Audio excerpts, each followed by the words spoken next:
Welcome to the only daily podcast focusing on compliance news of the day. Each morning, start your day with a cup of coffee and Tom Fox, the voice of compliance, to hear about 4 of the top compliance, corruption, or leadership stories you will need to start your day. The Daily Compliance News is a production of the Compliance Podcast Network. First, a word from this month's sponsor, Ethico. If you're a compliance officer, middle managers are crucial in getting your programs from you to your frontline employees. But how do we activate those managers and get them on our side? Ethico's new Middle Manager Toolkit equips you with the skills needed to empower your managers, to promote a culture where ethical behavior thrives and employees feel empowered to speak up. Learn how to turn frontline managers into ethical leaders with our new white paper, Empowering Middle Managers as Ethics Champions. And did I mention you can get the whole toolkit for free?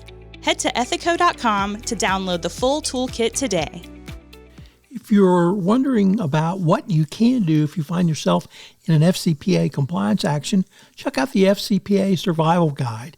It's my latest book. It's sponsored by Ethico, and in it, I take up and write the top 10 things you can do to reduce your overall fine and penalty if you find yourself in an FCPA enforcement action. So check out the FCPA Survival Guide. The Daily Compliance News for January 14, 2025, the RTO Compliance Edition. Yes, return to the office compliance is a real thing, and it's such a big thing that Lloyd's of London is considering whether or not to rank bankers' bonuses on their compliance with return to the office requirements. So the move applies to a limited number of senior officials, but the requirement will certainly incentivize people to come back to the office. RTO compliance, it's a thing, people.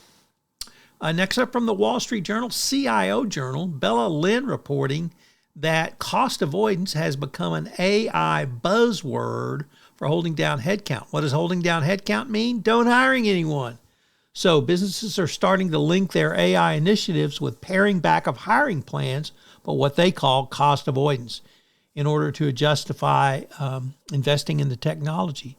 No real surprise there, but questions have loomed over whether AI can generate returns for business, particularly when you don't have the human in the loop. So obviously AI investments are very important, but we also need to think about who's going to run them.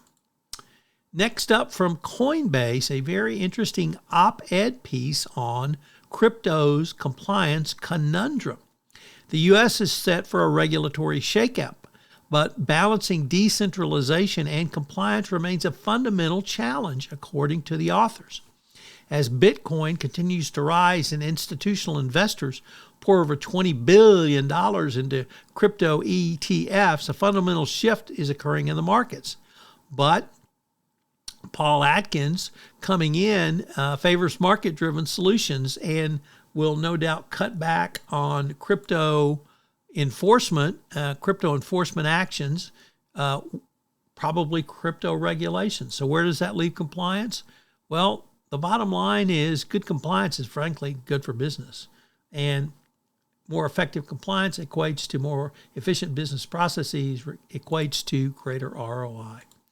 And our final story is an op-ed piece from the Financial Times, which asks, has corporate purpose lost its purpose? Ambitions are certainly laudable, but apparently they don't help inspire staff. So, has purpose lost its purpose? I'll leave that question with you. At the start of this podcast, the sponsor for the entire Compliance Podcast Network is Ethico. Well, Ethico has a great new offering this month for you, a toolkit for middle managers. This is something that you, as the compliance professional, can use to move your compliance program forward by giving middle managers the skills necessary to answer a call for speak up or when someone comes in their office and raises a concern. I can't think of a tool that will be more valuable for you in the current era of enforcement.